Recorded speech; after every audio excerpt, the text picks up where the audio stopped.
मैं करूँ प्रभु जी? करिए बिल्कुल। ओम अज्ञानतिमिरान्धस्य ज्ञानाञ्जनशलाकया चक्षुरुन्मीलितं येन तस्मै श्रीगुरुवे नमः। नमः ओं विष्णुपादाय कृष्णपृष्ठाय भूतले श्रीमते भक्तिवेदान्तस्वामिति नामिने। नमस्ते सरस्वती देवी गौरवाणी प्रचारिणे निर्विशेष शून्यवादी पाश्चात्य देशतारिणे। जय श्री कृष्ण चैतन्य प्रभु नित्यानंद श्री अद्वैत गदाधर शिवासादि गौर भक्तवृंद। हरे कृष्ण कृष्ण कृष्ण हरे हरे, हरे राम राम राम हरे हरे। हरे कृष्ण। हरे कृष्णा। तो अभी तक जो हमने पढ़ा उसमें किसी को डाउट है? 40, 41, 42 में?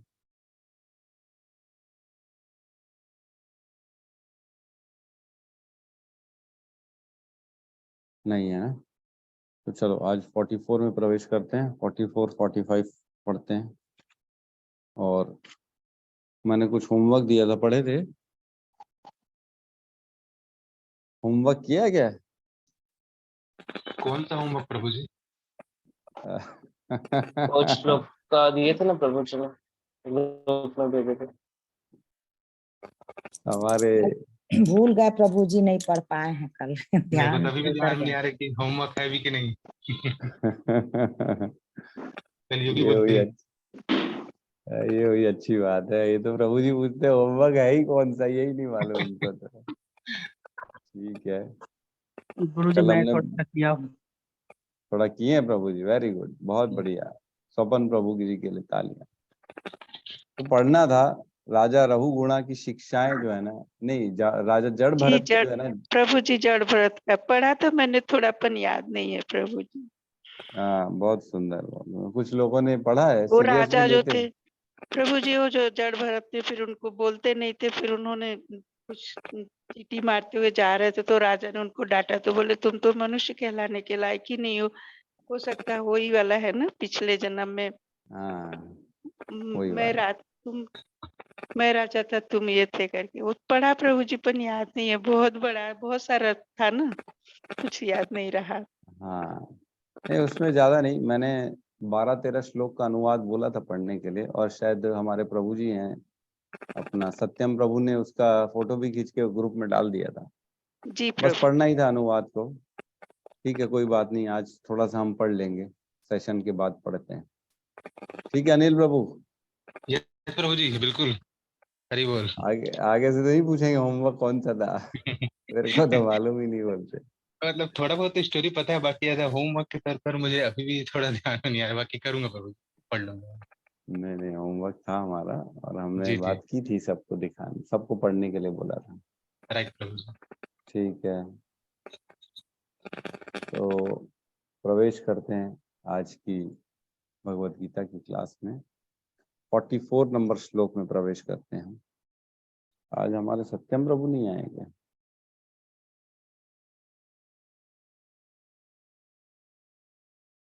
सत्यम प्रभु नहीं आए।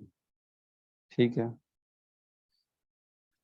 तो हमने देखा कि 43 में कहते हैं भगवान, हे कुरुनंदन, ऐसा जन्म पाकर वह अपने पूर्व जन्म की दैवी चेतना को पुनः प्राप्त करता है और पूर्ण सफलता प्राप्त करने के उद्देश्य से वह आगे उन्नति करने का प्रयास करता है। 43 में तो मतलब ऐसे जो दीर्घ काल तक योगाभ्यास करते हैं उनको नेक्स्ट जो योनि मिलती है, जो भी जन्म मिलता है, उसमें उनको पूर्व जन्म की चेतना वापस प्रदान की जाती है।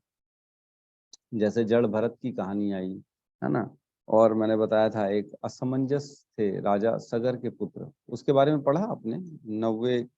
9th कैंटो 8th चैप्टर है ना। मैं आपको ये पढ़ के 2 श्लोक का अनुवाद पढ़ के सुना रहा हूँ। 9.8.15 है ना, और 16 9.8 15 16 ठीक है, इसमें पढ़ रहा हूँ। 14 से पढ़ रहा हूँ मैं आपको, सुनिएगा जरा। महाराज सगर के पुत्रों में से एक का नाम असमंजस था, जो राजा की दूसरी पत्नी केशिनी की कोख से उत्पन्न हुआ था। असमंजस का पुत्र अंशुमन था और वह अपने पितामह सगर महाराज के कल्याण कार्य में सदैव लगा रहता था। ठीक है, फिर 14-15 का अनुवाद। असमंजस पिछले जन्म में एक महान योगी था, किंतु कुसंगति के कारण वह अपने उच्च पद से नीचे गिर गया था। अब इस जन्म में वह राज परिवार में उत्पन्न हुआ था और जाति स्मर था, अर्थात वह अपने पूर्व जन्म को स्मरण करने में समर्थ था। फिर भी वह अपने आप को दुर्जन के रूप में दिखलाना चाहता था, अतः वह ऐसे कार्य किया करता था जो जनता तथा उसके परिजनों की दृष्टि में गर्हित तथा प्रतिकूल होता। वह सरयू नदी में खेल करते बालकों को गहरे जल में फेंक कर उन्हें तंग करता रहता था। देख रहे हो क्या करते थे असमंजस। उनको पूर्व जन्म की चेतना भी याद थी और वो महान योगी थे पिछले जन्म में बता रहे हैं, लेकिन कुसंगति के कारण वो गिर गए थे नीचे, है ना, और उनका पतन हो गया। इसलिए अब नेक्स्ट जन्म उनको कहाँ मिला? राज परिवार। और उसके बाद उनको पूर्व जन्म की चेतना भी आ गई थी। पूर्व जन्म की चेतना कब आती है? जब दीर्घ काल तक आप अभ्यास करते हैं, तब पूर्ण रूप से अपना पूरा जीवन दे देते हैं, तब आपको आता है ना। लेकिन आखिरी में किसी कारणवश जो है ना पतन हो गया, कोई दूसरी योनि में जाना पड़ गया मजबूरी में, तब ये काम होता है। ठीक है, उसके आगे कहते हैं 17वें श्लोक में, चूंकि असमंजस ऐसे गर्हित कार्यों में लगा रहता था, अतः उसके पिता ने उससे स्नेह करना छोड़ दिया और उसे घर से निकाल दिया। तब असमंजस ने उन बालकों को जीवित करके उन्हें राजा तथा उनके माता पिताओं को दिखलाकर अपनी योग शक्ति का प्रदर्शन किया। तत्पश्चात असमंजस ने अयोध्या नगरी को छोड़ दिया, है ना। और आगे कहते हैं, हे राजा परीक्षित, जब समस्त अयोध्या वासियों ने देखा कि उनके लड़के पुनः जीवित हो उठे, तो वो चकित रह गए और राजा सगर को भी अपने पुत्र की अनुपस्थिति पर अत्यधिक पश्चाताप हुआ।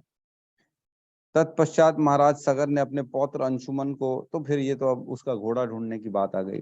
तो इतने में ही जो है ना असमंजस के बारे में लिखा है। असमंजस जो था राजा सगर का पुत्र था, जिसने अपनी पूर्व जन्म की चेतना हासिल कर ली थी। तो वो आएगा कैटेगरी नंबर 43 में। ठीक है, जिनको पूर्व जन्म की चेतना मिल जाती है वापस और वो दोबारा अपने कार्य में लग जाते हैं। तो इस प्रकार हम समझ सकते हैं कि जो एक्स्ट्रा ऑर्डिनरी, जो बहुत ज्यादा दीर्घ काल तक काम करते हैं, भक्ति करते हैं, उनको भगवान ये ऐसा मौका प्रदान करते हैं कि दोबारा तुम आओ, तुम्हारी याददाश्त भी पूरी आ जाएगी पिछले जन्मों की, और दोबारा भगवान की प्राप्ति के लिए कार्य करना शुरुआत करो। अब 44 जो है ना, इसी का ही सेकंड पार्ट है। जिनको पूर्व जन्म की चेतना प्राप्त हो जाती, उन्हीं के बारे में और बताया गया है। तो हम ऐसा कर सकते, 40 को हमने देखा लेवल 0, जिसने भक्ति स्टार्ट नहीं किया है, लेकिन ये है कि अच्छे काम करता है, वो निष्काम कर्म करता है वो, और थोड़ा बहुत सतोगुणी में रहता है, उसकी बात चली 40 में। 41 जो है ना, जो थोड़ा सा ही भक्ति करता है, अब भक्ति में प्रवेश कर लिया है आदमी, थोड़ी सी भक्ति किया, उसके बाद उसका पतन हो गया है।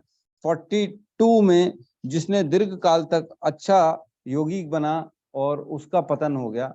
और 43 में जो एक्स्ट्रा ऑर्डिनरी काम करता था एकदम, उसका किसी कारणवश पतन हो गया।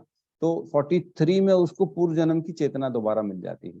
42 में उसको चेतना नहीं मिलती, पूर्व जन्म की याददाश्त नहीं आती उसको। ठीक है, और 41 में उसको पैसे वाले या एक सिंपल डिवोटी या ब्राह्मण या जो भी है XYZ सतोगुणी आदमी के यहाँ जन्म मिलता है उसको। और सेकंड 42 में हमने देखा उसको जन्म मिलता है कहाँ? कोई अच्छे आचार्य के कुल में, जहाँ बचपन से उसको प्रशिक्षण मिलता है, बचपन से भक्ति करने की चीजें सिखाई जाती हैं। 42 में ऐसा, 43 में तो पूर्व जन्म की चेतना ही मिल जाती है उसको, और 44 में भी चेतना मिलती है। अब पढ़ते हैं 44 में क्या कहते हैं।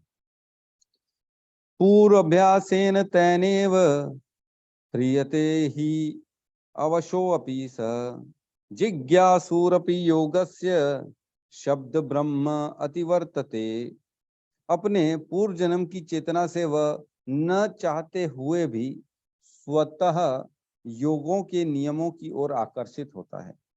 ऐसे जिज्ञासु योगी शास्त्रों के अनुष्ठान से परे स्थित होते हैं। ठीक है, अब इसमें बता रहे हैं पूर्व अभ्यासेन तेन एव, मतलब पूर्व जन्म की चेतना का जो अभ्यास उसने किया हुआ था ना, उसके ह्रियते ही अवश्य अपि स, मतलब उसके आकर्षण से वो स्वतः ऑटोमेटिकली वो इसमें प्रवेश करता है। अगर कोई और कुल में जन्म मिल जाए उसको, जैसे इसमें एग्जाम्पल हम पढ़ेंगे तात्पर्य में, श्रील हरिदास ठाकुर का वर्णन है। श्रील हरिदास ठाकुर यवन कुल में उत्पन्न हुए थे, है ना, मुसलमान घर में पैदा हुए थे, लेकिन उनको नामाचार्य का पदवी दी गई थी चैतन्य महाप्रभु के द्वारा। 3 लाख नाम का जप करते थे। तो श्रील हरिदास ठाकुर जो थे उनको कोई संस्कार तो मिला नहीं बचपन से कि हरि का नाम लो, कृष्ण का नाम लो, क्योंकि यवन कुल में पैदा हुए, कौन सिखाएगा उनको ये सब, घर की तो ऐसा माहौल नहीं था। लेकिन फिर भी उनको पूर्व जन्म की चेतना हुई और वो जो है ना, उन्होंने इसको दोबारा अपनी चेतना को प्राप्त किया और पूर्ण रूप से उसमें लग गए, ऑटोमेटिकली लग गए, किसी ने बताने की जरूरत ही नहीं समझी। तो हमारे आचार्य में ऐसे ऐसे भी आचार्य आते हैं हमारे गुरुओं की जो है ना परंपरा में क्या, अभी के गुरु बता रहा हूँ, अभी जो है ना कुछ बड़े बड़े बहुत ही उत्कृष्ट डिवोटी हमारे इस्कॉन में मैं सुन रहा था, तो उसमें बताते हैं कि इनको ना कुछ 1-2 लोग हैं जिनको महामंत्र कभी सुना नहीं था उन्होंने, हरे कृष्ण महामंत्र, गंगा तट पे बैठे थे और ऑटोमेटिकली उनके हृदय में यह महामंत्र उत्पन्न हुआ और उसके बाद जाप स्टार्ट कर दिया, माला ले लिया, खुद ब खुद करने लगे, कोई गाइडेंस नहीं, किसी के द्वारा बताया नहीं गया। ये तो अभी अभी यूट्यूब में बहुत जो है ना सोशल मीडिया मिला है, प्लेटफॉर्म मिला है जो है ना प्रसार करने के लिए, इसका जो है ना मार्केटिंग कर रहे हैं, जो महामंत्र का, इस्कॉन का, भगवत गीता का। हम लोग को जैसे इतना इजी प्लेटफॉर्म मिल गया, हम जूम में इजी बैठ के अपने अपने घरों से सब चीज बता देते हैं, लेकिन कुछ समय पहले ऐसा नहीं था। तो ऑटोमेटिकली लोगों के हृदय में आ जाता है भाई, पूर्व जन्म की चेतना से प्राप्त हो जाता है। तो ये स्वतः अपि है ना, स्वतः अपि स, ये लिखा है स्वतः, ऑटोमेटिकली। आगे लिखा है जिज्ञासु अपि योगस्य शब्द ब्रह्म अतिवर्तते। शब्द ब्रह्म का अर्थ होता है जो कर्म कांड का सेक्शन आता है ना, वेद और जो है ना जो भी वेद पुराण होते हैं जिसमें कुछ प्राप्त करने के लिए हम कर्म करते हैं, जैसे यज्ञ की बात हो गई, या आपको बताया जाएगा कि एक काम करिए, आप जो है ना शिव जी की जो है ना 16 सोमवार जाइए, उसको जल चढ़ाइए, उनकी जो है ना एक अभिषेक, महामृत्युंजय का अभिषेक कर लीजिए और 1600 या 1000 मंत्र महामृत्युंजय का जाप करिए और आपको जो है ना ये मिल जाएगा। तो आपका अट्रैक्शन होगा। कोई, मेरे को नहीं लगता इस्कॉन का डिवोटी ये सब चीजों में अट्रैक्शन लेता है, उसका कोई मतलब नहीं, मिले तो मिले, नहीं मिले तो नहीं मिले, मेरे को क्या करना है। लेकिन ये सारी चीजों वेदों में लिखी हुई है, ऐसा नहीं है। जो सकाम कर्मी होते हैं, जिनको ऐसा लगता है मेरे को कुछ प्राप्त होना चाहिए, उनके लिए वेदों में सेक्शन अलग से दिया गया है कि आप ये करिए, ये यज्ञ करिए, ये फलाना यज्ञ करिए तो आपको वो ये प्राप्त हो जाएगा, आप ऐसा उपास करिए, ऐसी पूजा करिए, ऐसा अनुष्ठान करिए तो आपको ये प्राप्त हो जाएगा। आपका अच्छा कांति चाहिए, आपको घर में बच्चे चाहिए, आपको पैसा चाहिए, यश चाहिए, आपको जो है ना जो चाहिए, ताकत चाहिए, बल चाहिए, तो आप सूर्य की उपासना करो। तो ये सारी चीजें वेदों में वर्णन है। तो वेदों के वर्णन ऐसे ऐसे सेक्शन के प्रति वो क्या हो जाते हैं, निरासक्त हो जाते हैं, उनको कोई मतलब नहीं है, क्योंकि उन्होंने भक्ति की हुई है, भक्ति की तरफ ऑटोमेटिकली उनका अट्रैक्शन आ जाता है। ठीक है, तो तात्पर्य में प्रवेश करते हैं। उन्नत योगी जन शास्त्रों के अनुष्ठान के प्रति अधिक आकृष्ट नहीं होते, जो अपन ने डिस्कशन किया, किंतु योग नियमों के प्रति स्वतः आकृष्ट हो जाते हैं। तो योग नियम मतलब भक्ति के प्रति, जिनके द्वारा वे कृष्ण भावनामृत में आरूढ़ हो सकते हैं। श्रीमद् भागवतम में 3.33.7 उन्नत योगियों द्वारा वैदिक अनुष्ठानों के प्रति अवहेलना की व्याख्या इस प्रकार की गई है। बहुत इंपॉर्टेंट श्लोक है 3.33.7। इसमें कहते हैं, अहो बत श्रपोचो अतो गरियान यत जीवा अग्रे वर्तते नाम तुभ्यम तपस्ये जुभु स्नान शस्त्रार्य ब्रह्मानुचर्मम गणन्ति ये ते। तो अनुवाद है, हे भगवान, जो लोग अपने आपके पवित्र नाम का जप करते हैं वे चांडाल के परिवार में जन्म लेकर भी अत्यधिक जीवन में, आध्यात्मिक जीवन में अत्यधिक प्रगत होते हैं। ऐसे जब कर्ता निस्संदेह सभी प्रकार के तप और यज्ञ कर चुके होते हैं, तीर्थ स्थान में स्नान कर चुके होते हैं और समस्त शास्त्रों का अध्ययन कर चुके होते हैं। तो इस श्लोक में बताया गया श्रीमद् भागवतम में, अहो बत श्रपचो अतो गरियान। श्रपचो मतलब जो कुत्ते का मांस खाते हैं ना, श्रपच, उसको कुत्ता कहते हैं संस्कृत में। अहो बत श्रपचो अतो गरियान मतलब वो बेटर है किनसे, जो कुत्ता खाने वाले मांस भी के घर में जो पैदा हुआ ना, वो बाकियों से बेटर है। क्यों? क्योंकि यत जीवा अग्रे वर्तते नाम तुभ्यम, उसके जीवा के अग्र भाग में नाम किसका है? कृष्ण का नाम, विष्णु का नाम, इसलिए वो बेटर है। किनसे बेटर है? तपस्ये जुभु मतलब जिसने बहुत सारी तपस्या कर ली हैं और अनुष्ठान कर लिया है और स्नान आदि कर लिया है, वेदों का पठन पाठन कर लिया है जिसने, उन सब से बेटर है ना। तीर्थ स्थान में स्नान कर लिया है। स्नानार्य ब्रह्मचूर्णम गृह्णन्ति ये, इन सब से बेटर है कौन? जो चांडाल कुल में भी जन्म लिया है लेकिन जिसके जीवा के आगे भगवान का नाम, तो वो बेटर है बाकी सबसे। चाहे क्यों ना अनुष्ठान कर रहा हो, चाहे क्यों ना भगवान की पूजा कर रहा हो, यज्ञ तपस्या आदि कर रहा हो, गंगा में जाके स्नान कर रहा हो, उनसे भी बेटर है कौन? भले चांडाल कुल में क्यों ना जन्म ले रहा हो लेकिन भगवान का नाम ले रहा है। यत जीवा अग्रे वर्तते नाम तुभ्यम। ठीक है, बहुत इंपॉर्टेंट है।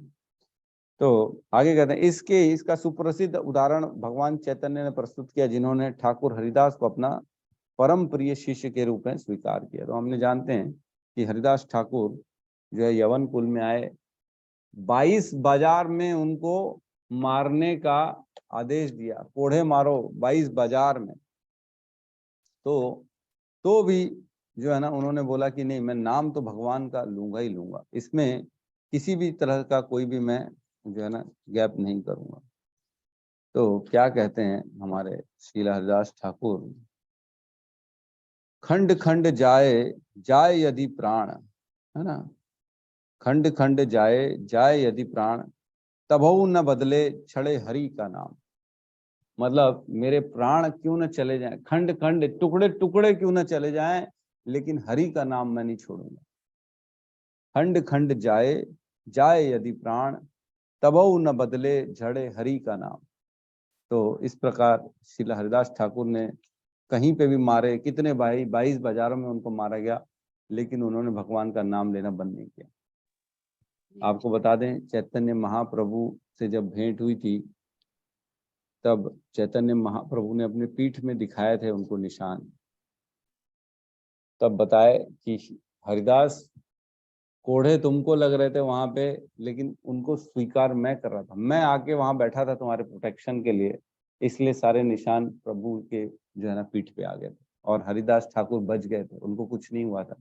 जब उनको नदी में फेंक दिया गया तो दोबारा वो जीवित होके बाहर निकल गए थे, जीवित ही थे एक्चुअल में वो। फिर वो जंगल में चले गए, वहां पे अपनी कुटिया बना के उन्होंने फिर भगवान का नाम चालू किया, मंत्र लेना, हरे कृष्ण कृष्ण कृष्ण हरे हरे, हरे राम राम राम हरे हरे।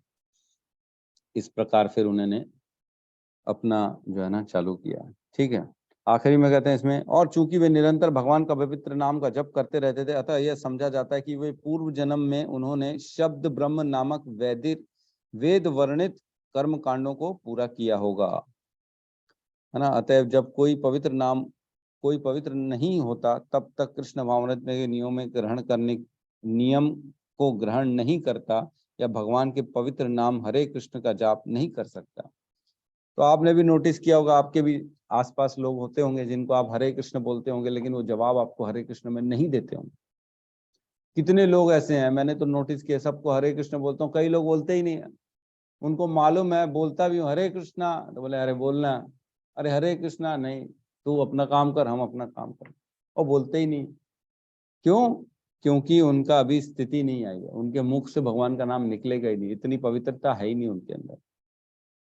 तो इसी प्रकार हम समझ सकते हैं कि अगर उनका वातावरण अपोजिट डायरेक्शन का भी होगा ना, तो भी वो स्वतः ऑटोमेटिकली भगवान के पवित्र नाम के प्रति आकर्षित हो जाएंगे और उसको पूर्ण करेंगे, है ना।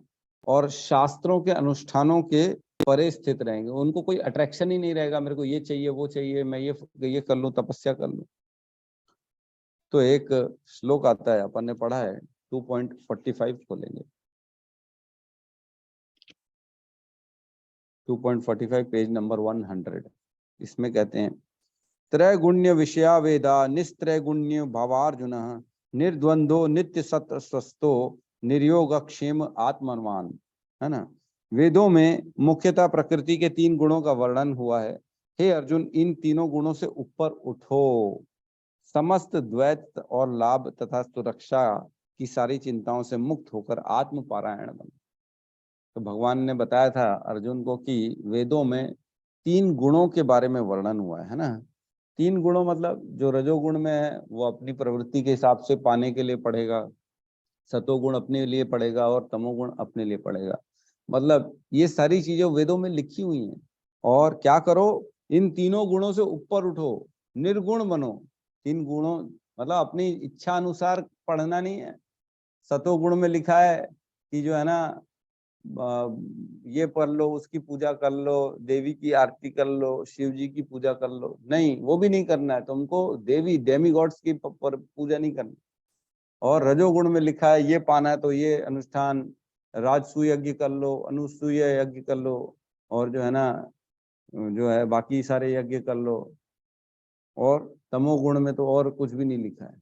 तो इस प्रकार जो है ना, आप समस्त गुणों से ऊपर उठो और निर्गुण होके ब्रह्म के लिए, आत्म साक्षात्कार के लिए जो है ना, प्रयत्न करो। ठीक है, किसी का कोई डाउट है तो ले सकते हैं। इसमें एक और कथा आती है, आपने नाम सुना होगा रघुनाथ दास गोस्वामी का, है सुना है कि नहीं? कौन जानता है रघुनाथ दास गोस्वामी के बारे में?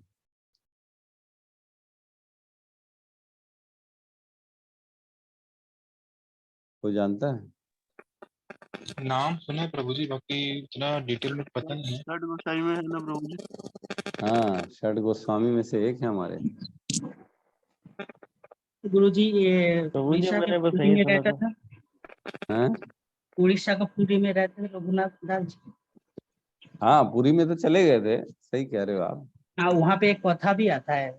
जगन्नाथ हाँ, भगवान वो काठल, पका हुआ काठल खाने के लिए मांगता है। फिर जगन्नाथ भगवान उनको ले जाता है बगीचा में। और नहीं नहीं, रघुदास जी। वो रघुनाथ दास नहीं है, वो माधव दास है। अच्छा अच्छा, हाँ। ठीक। हाँ, तो रघुनाथ दास जी हमारे गोस्वामी हुए, 6 गोस्वामी में से एक रघुनाथ दास गोस्वामी। और किसी को मालूम है उनके बारे में कुछ? प्रभु जी मैंने यही सुना था कि मुसलमान सरकार के समय 6 गोस्वामी जो कि श्री चैतन्य महाप्रभु थे, और श्री रूप सनातन भट्ट रघुनाथ, श्री जीव गोपाल भट्ट दास रघुनाथ, और इनसे पहले भूगर गोस्वामी, लोकनाथ गोस्वामी, ये मिलाकर 8 गोस्वामी। इन्होंने आकर श्री वृंदावन धाम को खोजा, और कुछ नारायण भट्ट वल्लभाचार्य संप्रदाय के महाप्रभु ने भी लीला स्थल को खोजा, क्योंकि वे भगवान की अंतरंग मंजरियां थी। नहीं, इसमें तो उनके बारे में कुछ नहीं बताया ना वो। तो उनकी जो हिस्ट्री है ना, रघुनाथ दास गोस्वामी की ऐसी हिस्ट्री है कि वो कलकत्ता में रहते थे। ठीक है। और उनके पिताजी थे, उनका नाम था गोवर्धन दास, है ना। और तथा अपने ताऊ हिरण्य दास के साथ व्यापार करते थे। उस समय की बात है, 500 साल पुरानी बात चल रही है ना ये, 1500 के आसपास, सन 1490 1500 के आसपास की बात चल रही है। तब की डेट में ये कलकत्ता के बहुत बड़े पैसे वाले थे, बहुत बड़े, बहुत पैसा था इनके पास, इफरात पैसा, बहुत बड़ा व्यापार था इनका, है ना। और कोई कमी नहीं थी घर में उनके। रघुनाथ दास गोस्वामी, उनके पिता, उनके चाचा, पूरी कंप्लीट फैमिली जो थी ना उनकी, वो पूरा काम करते थे और बहुत पैसा था उनके पास। लेकिन रघुनाथ दास गोस्वामी का पता नहीं क्या हुआ, अट्रैक्शन हो गया चैतन्य महाप्रभु के ऊपर। वो पूर्ण रूप से अपने आप को सरेंडर करना चाहते थे चैतन्य महाप्रभु के पास, है ना। वो चाहते थे कि मैं छोड़ दूं ये सब और भक्ति करूं। तो क्या हुआ, उन्होंने ये जिज्ञासा की तो घर वालों को समझ में नहीं आया, बोले पागल है क्या, इतना पैसा है हमारे पास, इतना व्यापार है, ये सब करेगा क्या। तो जबरदस्ती क्या हुआ, उनकी फिर शादी करा दी। बोले क्या पता शादी के बाद ठीक हो, लड़की आएगी तो लड़के को ठीक कर देगी, अकल ठिकाने आ जाएगी। ये भगता रहता है इधर उधर, बोलता है मैं ब्राह्मण बनूंगा, मैं ये सन्यासी बनूंगा। तो उनके जबरदस्ती शादी करा दिए, बहुत सुंदर लड़की से शादी करा दी, तो भी उनकी स्थिति ठीक नहीं हुई और उनके अंदर जिज्ञासा बढ़ती चली गई, क्यूरियोसिटी, बोले नहीं मेरे को छोड़ना ही है। और अंदर से आने लग गया, पता नहीं कैसे, बोले नहीं मेरे को ये करना ही नहीं, मैं छोड़ूंगा। तो क्या हुआ, घर छोड़ के भगते थे। अब क्योंकि वो बहुत पैसे वाले थे उनके पिता, तो वो पकड़वा के ला देते थे। उनके साथ 2-4 बॉडीगार्ड भी रख दिए उन्होंने कि ये भगेगा तो पकड़ के लाएंगे बॉडीगार्ड इसको। तो इतनी बुरी स्थिति हो गई बेचारे की वो, कि फाइनली ना उनको घर में जबरदस्ती बांध के कमरे में रखा जाता था कि पागल लड़का भाग ना जाइए, क्या हो गया इसको पता नहीं। सोचो इतने पैसे वाला, उसको क्या कमी है, कोई कमी नहीं, बहुत पैसा, इफरात पैसा। फिर जो है ना उसके बारे में वर्णन आता है उनके बारे में कि उस समय उनके पिता ने अत्यंत दुखी होकर कहा कि हमारे पुत्र रघुनाथ के पास इंद्र के समान धन संपत्ति है ना, इंद्र के समान धन संपत्ति है, उनकी पत्नी अप्सरा के समान सुंदर थी, है ना, फिर भी रघुनाथ का मन धन तथा स्त्री में नहीं बंध पाया, तो फिर इस बालक को रस्सियों से बांधकर कैसे रखा जा सकता है। उनके विचार में आया उनके पिताजी के कि इसको मैं क्या करूं, सब कुछ दे दिया हूं, प्रॉपर्टी है, पैसा है, बंगला है, गाड़ी है, क्या चाहिए, और पत्नी है, सुंदर पत्नी, अप्सरा जैसी सुंदर पत्नी, तो भी क्या चाहिए, लेकिन उसका तो मन लगे ही ना। तो फाइनली एक दिन जो है ना सब कुछ छोड़ के, क्या लिखा प्रभु जी ने, गौतम प्रभु ने सब कुछ छोड़ के जगन्नाथ जगन्नाथ पर भीख मांगते थे, वही कहता, हाँ वही है वही है वही। आगे पहुंचने तो दो, अब जगन्नाथ है।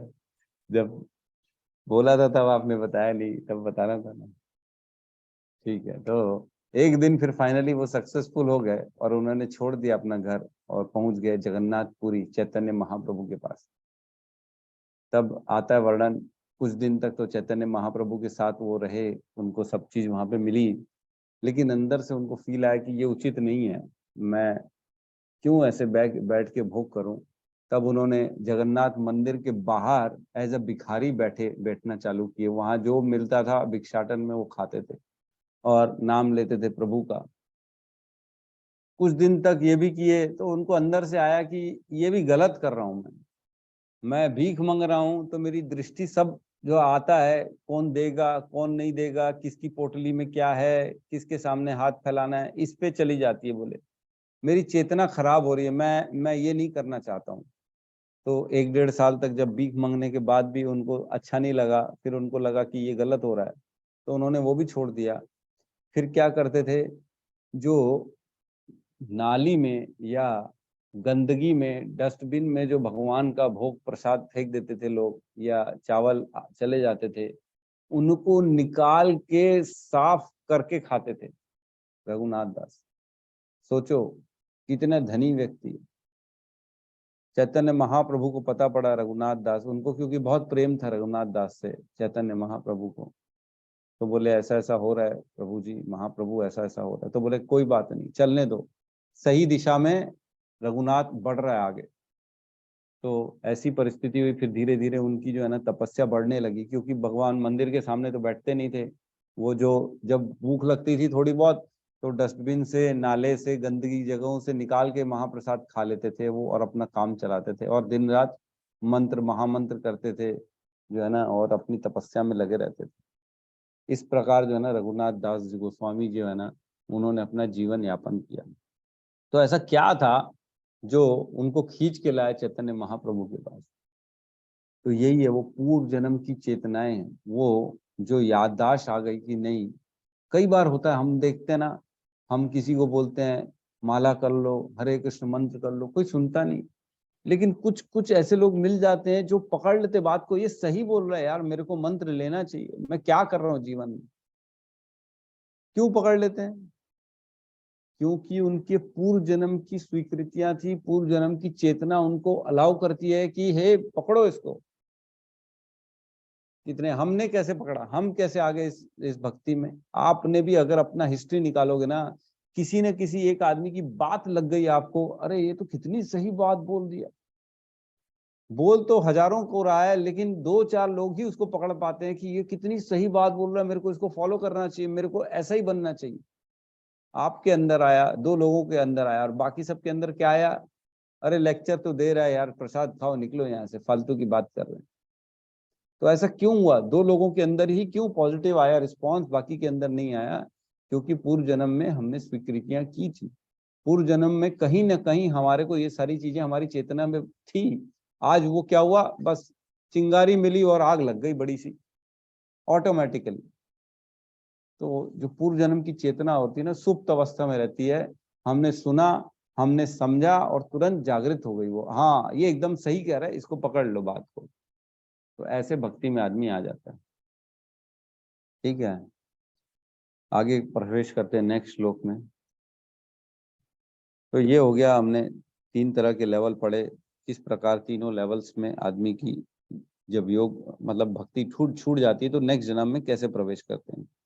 45 में प्रवेश करते हैं अब। प्रयत्नात् यत्मानं तु कुर्योगी यत्मानस्तु योगी संश्रद्धु किल विषः अनेक जन्म संसिद्धस्तो यता याति परमाम गतिम। और जब योगी समस्त कल्मश से शुद्ध होकर सच्ची निष्ठा से आगे प्रगति करने का प्रयास करता है तो अंतोदगत्वा अनेक जन्म के अभ्यास के पश्चात सिद्धि लाभ करके वह परम गंतव्य को प्राप्त करता है। ठीक है, तो इसमें क्लियर कट ये है कि जब उसको पूर्व जन्म की चेतना मिलती है तब फिर वो प्रयास करता है, समस्त कलमश से निकल जाता है। जैसे हमने देखा हरिदास ठाकुर यवन कुल में थे तो उन्होंने सब यवन कुल का त्याग दिया। रघुनाथ दास गोस्वामी पैसे वाले धनी घर में थे लेकिन उन्होंने सब अपना त्याग दिया और पूरी तरह से प्रयत्न किया भक्ति में आगे बढ़ने का। तो उसी प्रकार वो सारी चीजें छोड़ के निष्ठा से आगे बढ़ते हैं ना। तो हमने जो 9 स्टेप होते हैं नवदा भक्ति के, उसमें निष्ठा आता है। आपको मालूम है कौन से 9 स्टेप हैं? कौन बताएगा?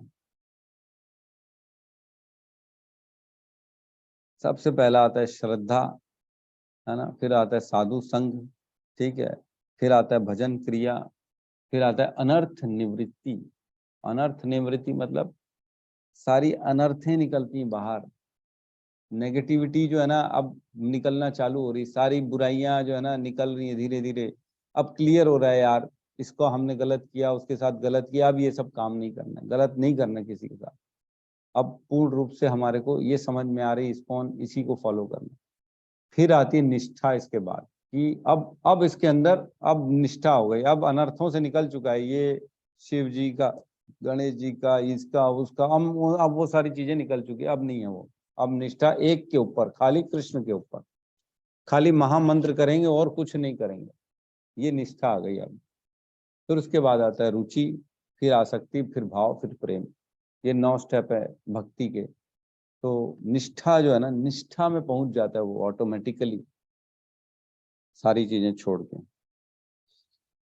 ठीक है, इसमें तात्पर्य में प्रवेश करते हैं। सदाचारी धनवान या पवित्र कुल में उत्पन्न पुरुष योगाभ्यास के अनुकूल परिस्थितियों से सचेष्ट हो जाता है, अतः वह दृढ़ संकल्प करके अपने अधूरे कार्य को करने में लग जाता है। दृढ़ संकल्प के साथ अधूरे कार्य को करने में लग जाता है और इस प्रकार वह अपने आप को समस्त भौतिक कल्मश से शुद्ध कर लेता है। और इसमें एक श्लोक का वर्णन आता है 7.28 का, ये शाम तु अंतगतम पापम जनानाम पुण्य कर्मणा त्वे द्वंद्व मोह निर्मुक्ता भजते माम दृढ़व्रता।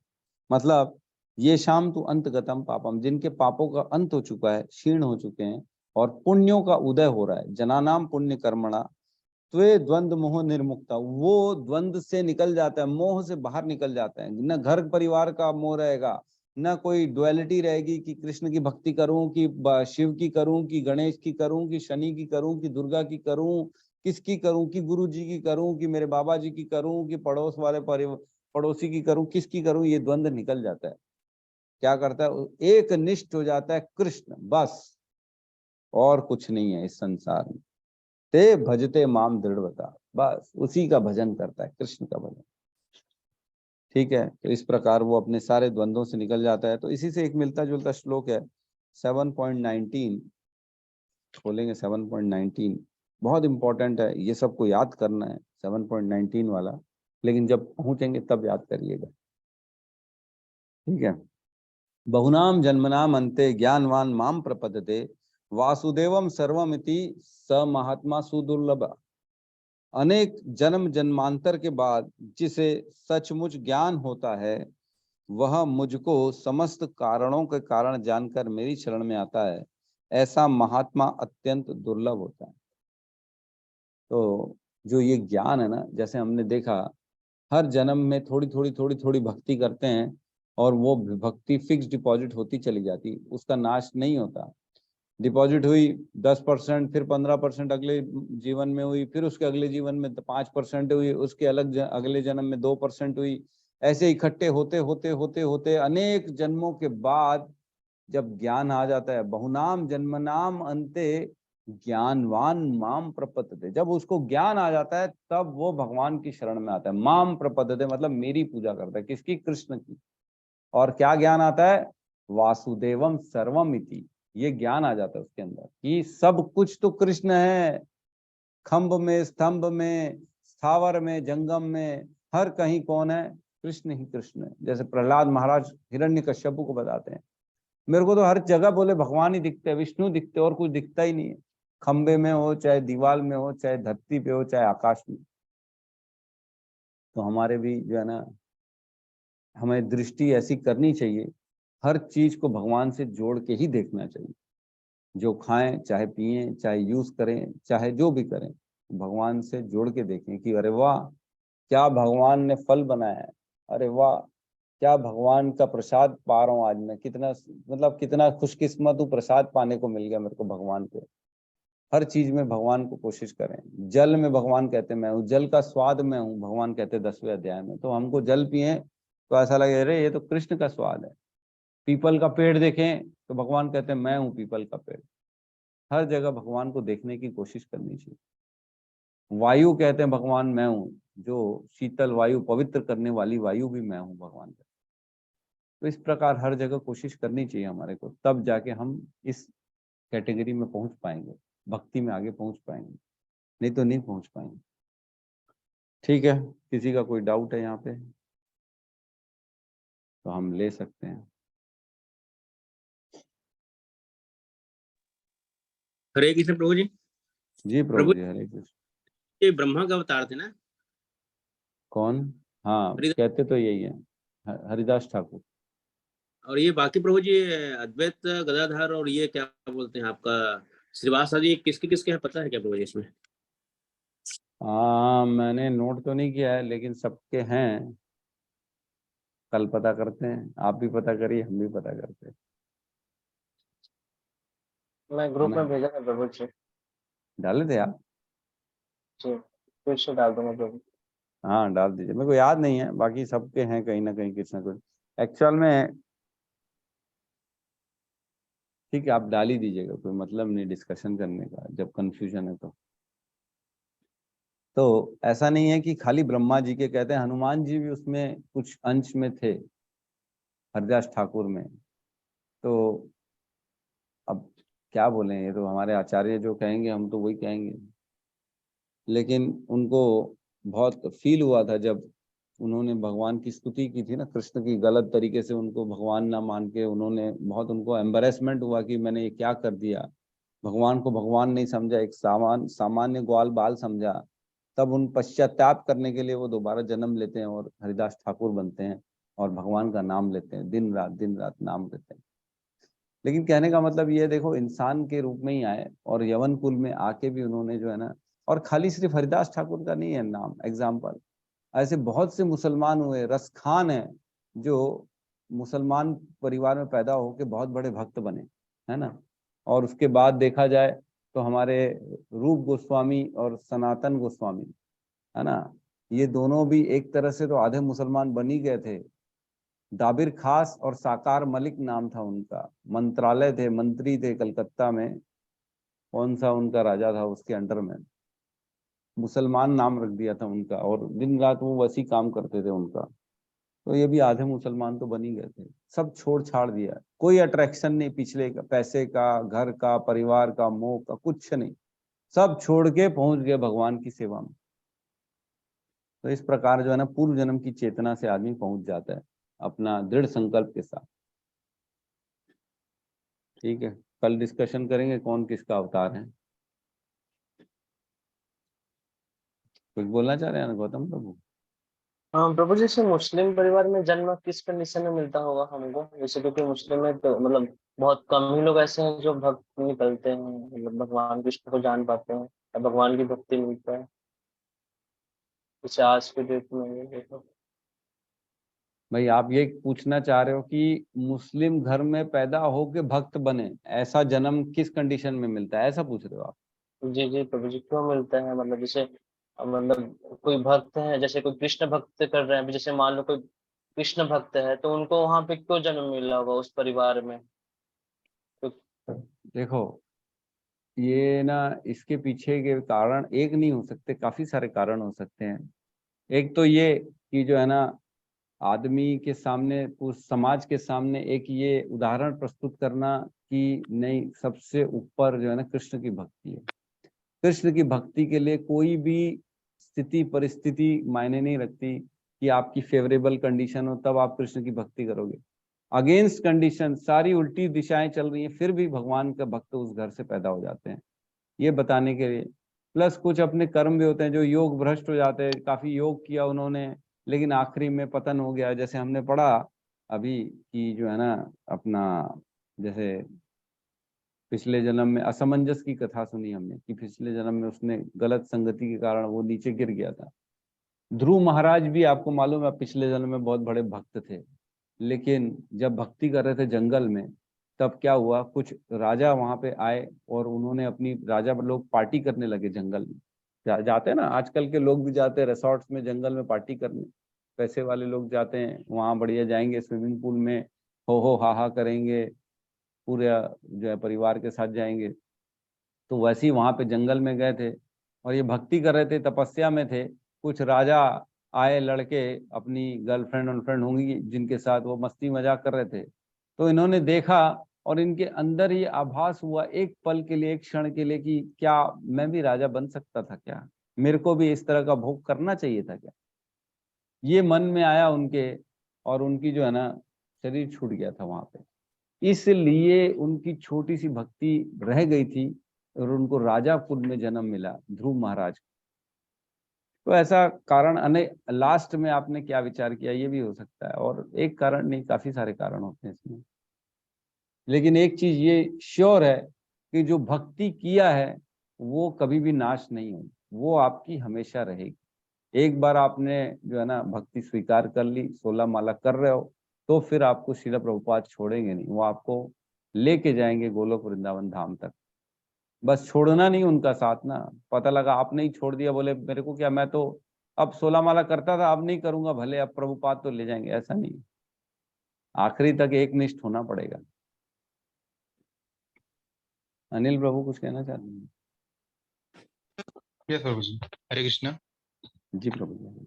प्रभु जी, मैं एक पर्सनल रियलाइजेशन शेयर करना चाह रहा हूँ आप सबके बीच में, और ये जो मैं बोल रहा हूँ उसका एक एक शब्द सारे भक्तों को सुनना चाहिए, क्योंकि मैं जो बताने जा रहा हूँ ये एक्चुअल में कल ही की घटना है। हरी बोल। मतलब जो आपने जो चिंगारी, जी प्रभु, आपने जो एक एग्जांपल दिया ना, चिंगारी कब आग लग जाई, कुछ ऐसे असफल योगी रहते हैं जिनको कुछ पता नहीं रहता, लेकिन ऐसा कुछ होता है जो उनकी जो अंदर की जो भक्त है वो जागृत हो जाता है। तो एक्चुअल में प्रभु जी मैं कल वर्किंग में गया था धरसीवा, यहाँ से लगभग 35 किलोमीटर है। जैसे मैं डॉक्टर से विजिट करता हूँ, तो मैंने एक डॉक्टर के यहाँ गया, और जैसा मैं वेट करता हूँ किसी डॉक्टर का आधा घंटा 1 घंटा, इवन हमको 2-2 घंटा भी वेट करना पड़ता है, तो समथिंग मैं 1-1.25 घंटा वेट किया अपनी अपनी बारी का। उसी बीच ना एक पेशेंट आया था, वो अपने पापा के साथ था। उसका प्रॉब्लम ये था कि उसको नींद नहीं आ रहा था। फिर जैसे जैसे वो डॉक्टर से डिस्कशन करे तो मैं सुन रहा था कि भी क्या है। तो उन्हें बातों ही बातों में बताया कि मेरा बेटा ऐसे न, पता नहीं इसको क्या हो जाता है, वो 2-3 बार सुसाइड अटेम्प्ट कर लिया, मरते मरते बचा है। कई बार तो मैं जो फांसी का फंदा है वो काट के मैं उसको निकाला हूँ, लेकिन फिर भी पता नहीं मन में क्या चलते रहते हैं, मेरी बातों को सुनते नहीं है। तो उसको नींद नहीं आता, इस वजह से वो डॉक्टर के पास आया, तो ऊपर से उसका ट्रीटमेंट भी अभी चल रहा है। एज समथिंग 32 साल होगा, है ना। तो फिर डॉक्टर और वो उनके बीच में ना कुछ डिस्कशन हो रहा था वेद के ऊपर, और बलि कैसा होता है ये वो, मैं सुन रहा था। फिर मुझे लगा मुझे यहाँ कुछ बोलना चाहिए, तो फिर मैंने भी अपना बात रखा, जैसे हमने गीता में डिस्कशन करते हैं। मैंने फिर बोलते गया, फिर शायद उनको मेरी बातें अच्छी लगी, तो फिर वो उठ के मेरे सामने आए। फिर बातें ही बातों में ना उनके पापा से बात किया, भैया ऐसा ऐसा है, ये प्रॉब्लम हो रहा है। तो फिर मैं बोला, मैं आपकी बेटी से बात कर सकता हूँ क्या? बोला हाँ बिल्कुल बात कर सकता हूँ। फिर मैंने उनसे बोला, भाई आपको प्रॉब्लम क्या है, क्या मतलब आपके माइंड में क्या चलते रहते हैं? तो बोलता, भैया मेरे को नींद नहीं आता, मैं तो बस यहाँ आया हूँ कि मेरे को कोई दवा दे दे, मैं अच्छे से मैं सो पाऊँ, मैं केवल सोने के लिए यहाँ आया हूँ। खाता हूँ सोता हूँ लेकिन नींद नहीं आता, 12 बजे तक जगता हूँ, 2 बजे तक, ये मुझे पता आ रहा था।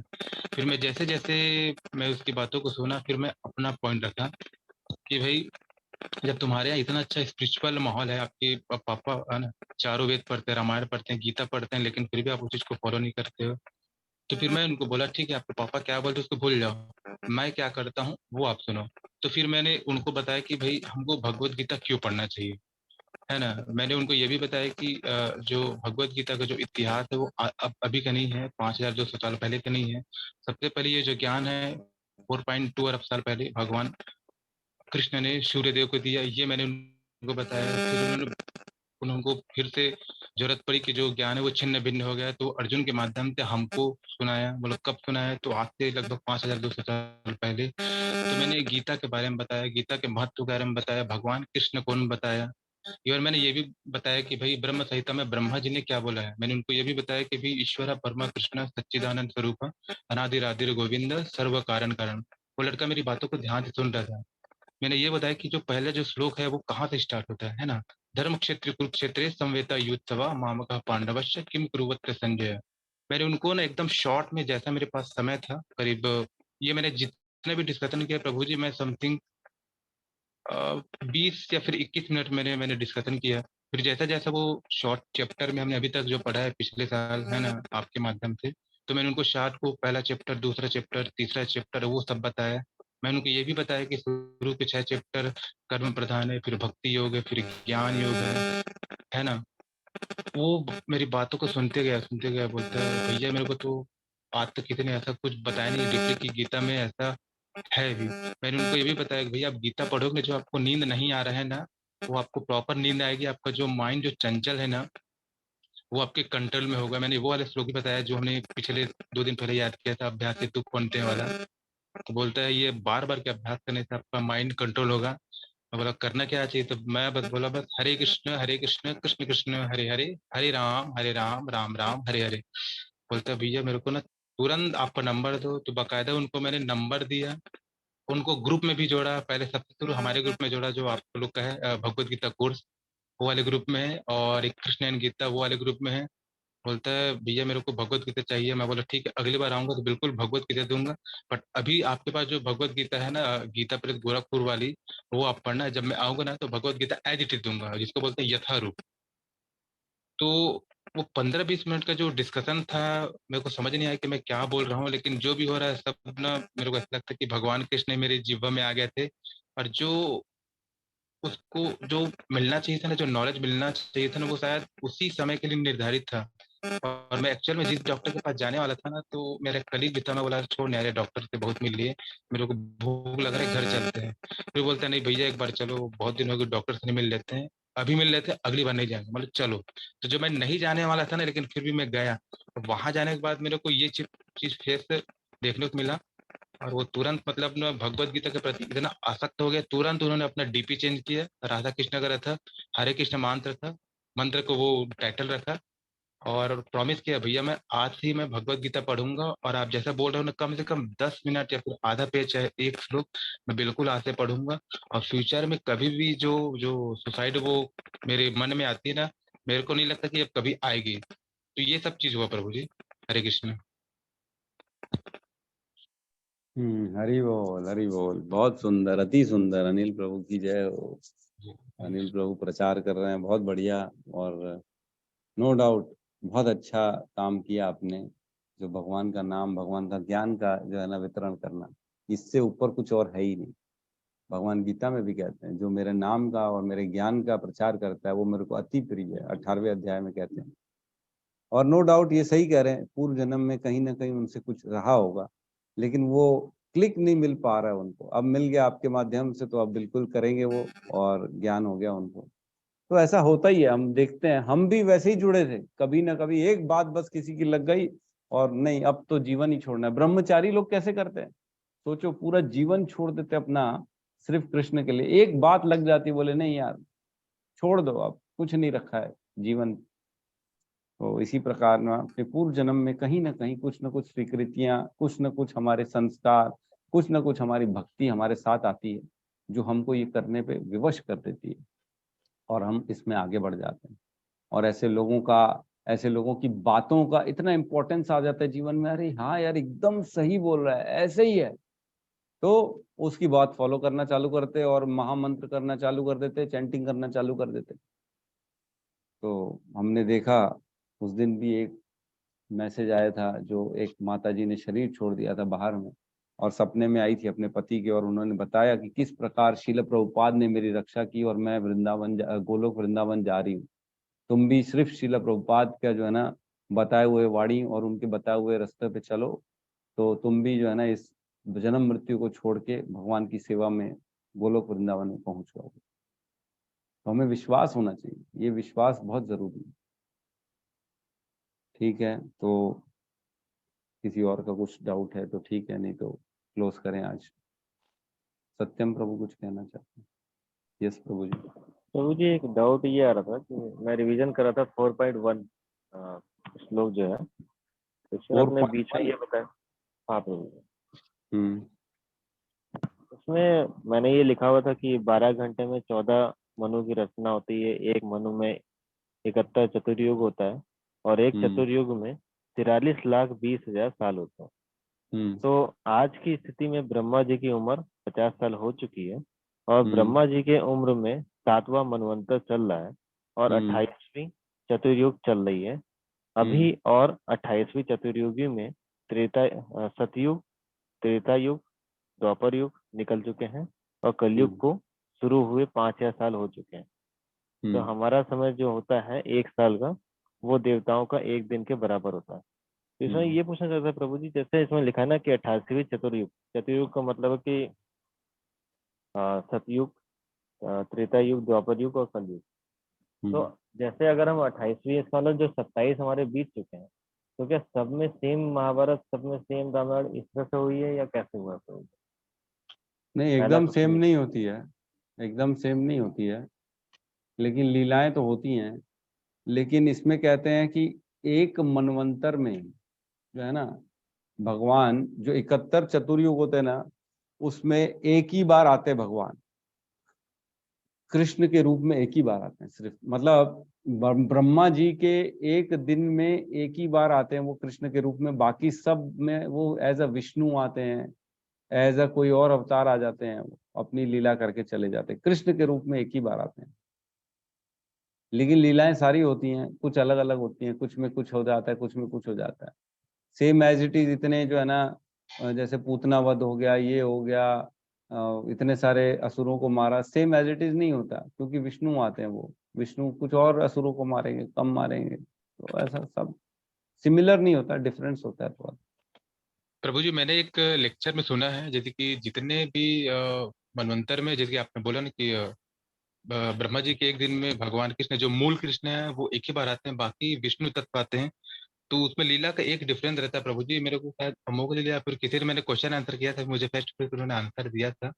उन्होंने बोला था कि जब मूल कृष्ण आते हैं ना, तभी राधा जी उनका संग करती है। उसके बाद जितने भी विष्णु तत्व जब एज कृष्ण के रूप में आते हैं ना, उसमें राधा लीला नहीं होती, क्योंकि जो श्रीमती जो राधा रानी है ना, वो इतना प्योर, इतना शुद्ध है, वो हालांकि उनको पता है कि ये ही मेरे कृष्ण है, लेकिन वो विष्णु के संग नहीं करती, इसलिए उसमें ना राधा रानी वाला लीला नहीं होता। वो सीधा वो महाभारत में इंटर करते हैं, फिर जितना भी उनका लीला होता है, द्वारिका में जरासंध को मारना, जितना भी युद्ध करना, वो सभी होता है। बस उसमें वो राधा की लीला वो सब नहीं होती, वो सब ऐसा। हाँ, बहुत कुछ डिफरेंट। राधा रानी तो तभी आती है जब कृष्ण आते हैं, अदरवाइज नहीं आती है वो, जी क्योंकि वो उन्हीं की अंतरंगा शक्ति हैं, है ना। तो अंतरंगा शक्ति, शक्ति और शक्तिमान दोनों इकट्ठे आ सकते हैं, अलग अलग नहीं आ सकते। राइट तो इस प्रभु। प्रकार राधा रानी जो है ना, उनसे कभी भी अलग नहीं होती। वो जब कृष्ण आते हैं, चैतन्य महाप्रभु में भी देखा, चैतन्य महाप्रभु स्वयं कृष्ण हैं, वो अपना अपने विरह भाव में आते हैं। बोले मैं देखूं तो सही मेरे भक्त कैसे सोचते हैं मेरे बारे में, इतना मेरे बारे में सुन सुन के, खाली नाम ले लेके इतना आनंद कैसे प्राप्त करते हैं वो। तो उस भाव में बोले अब मैं प्रवेश करता हूँ इस संसार में।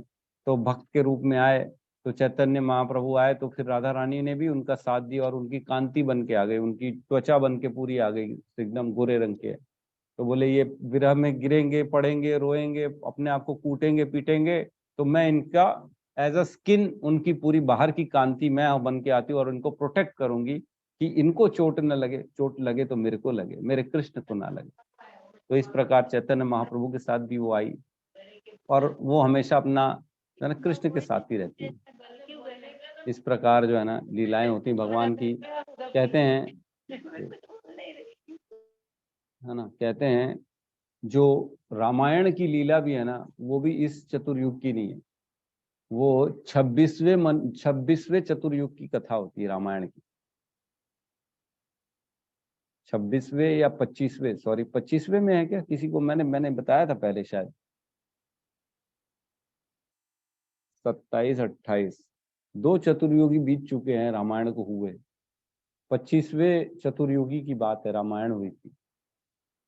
ठीक है, तो इस प्रकार अलग अलग समय में अलग अलग काम होते हैं। आज ही भी हम देखते हैं जो ये क्या बोलते हैं नरसिंह लीला है, उसके ना दो जगह आज भी, एक पाकिस्तान में, कौन सी जगह है, एम से स्टार्ट नाम है उसका, वहां पे भी कहते हैं वो खम्भ है जहां से जो है ना नरसिंह भगवान निकले थे।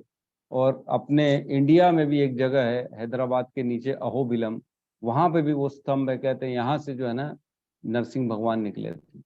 तो ये अलग अलग युगों की बात है, अलग अलग युग में कभी कहीं से कभी कहीं से, तो ऐसा चेंज होता रहता है, सेम एज इट इज नहीं होता। ठीक है प्रभु।